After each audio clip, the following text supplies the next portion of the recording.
আপনি নতুন ক্ষমতায় বসেছেন, তাই নরম ভাষায় কিছু কথা বলে প্রস্তাব রেখে গেলাম। যদি আপনিও যদি সেই শত্রুর মহাজন ইউনূসের মতো আপনি যদি সেই খুনিদেরকে শাস্তি দিতে বিলম্ব করেন, একদিন এই শান্তিপ্রিয় জনতা আপনার বিপরীতে মাঠে নামতে বাধ্য হবে।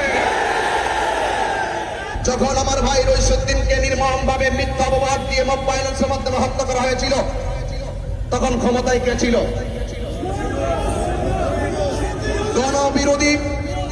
জনবিরোধী চুক্তি করে সাম্রাজ্যবাদীদের কাছ থেকে শূকরের মাংস আমদানিকারী। ওই সময় কে ক্ষমতায় ছিল? ওই সময়ে ক্ষমতায় সে ছিল যে ব্যক্তি হলো মব ভায়োলেন্সের প্রতিষ্ঠাকারী। ওই সময় যে ক্ষমতায় ছিল সে হলো এই বাংলাদেশের শান্তিপ্রিয় দেশে খুনের রাজ্য কায়েমকারী। সেই মহাজন এখন এতেকাফে বসছে। এতেকাফে বসে পার পাওয়া যাবে না। এই দেশের মানুষ এত বোকা নয়। এই জন্য আমি পরিষ্কার ভাষায়, আমরা দায়িত্বহীন ভাবে প্রতিবাদ করেছি, কিন্তু ডক্টর ইউনূস ইচ্ছে করলে 24 ঘন্টার ভিতরে আসামি ধরতে পারত, কিন্তু আসামি ধরে নাই। এমনকি মামলাটা নিতে পর্যন্ত গড়িমসি করেছে।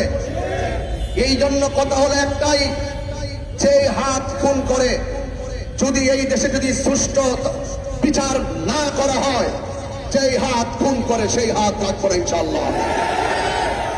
পরিষ্কার কথা হলো। এবং একের পর এক রইসুদ্দিনের হত্যাকারীদের বিচারের দাবিতে চট্টগ্রাম যখন শান্তিপ্রিয় প্রতিবাদ মিছিল চলছিল, সেখানে আবার পুনরায় আমার ভাইদেরকে রক্তাক্ত করা হয়েছিল। সেটাও ওই মহাজন ইউনূসের আমলে।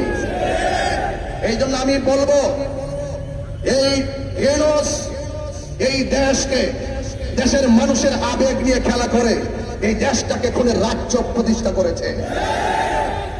সত্য মাননীয় প্রধানমন্ত্রী জনাব তারেক রহমান সাহেব, আপনি বসেছেন 2 মাস হয়েছে।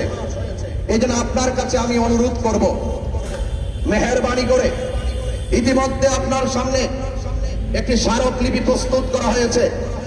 আপনি আমাদের অত্যন্ত আন্তরিক স্মারকলিপিটুকু গ্রহণ করে ড্রয়ারের ভিতরে, বক্সের ভিতরে ফেলে রাখবেন না। এই স্মারকলিপি হাতে গ্রহণ করে অপরাধীদেরকে তাৎক্ষণিকভাবে বিচারের আওতায় আনতে হবে, তাদেরকে গ্রেফতার করতে হবে এবং পাশাপাশি তাদেরকে দৃশ্যমান শাস্তি প্রদান করে আমাদের অন্তরে যে পিপাসা, সেই পিপাসাকে নিবারণ করতে হবে।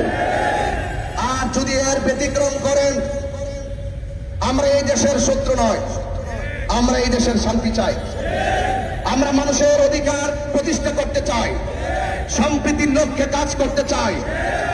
আমরা এই দেশের 70% সুন্নি জনতা বারবার আমাদের সাথে রাষ্ট্রযন্ত্র প্রতারণা করেছে। আমি চাই না আপনি সেই প্রতারকদের সামিল হন। অনতি বিলম্বে স্মারকলিপি গ্রহণ করে আমার ভাই মাওলানা রইসুদ্দিনের হত্যাকারীদেরকে গ্রেফতার করে দৃষ্টান্তমূলক শাস্তি দিতে হবে।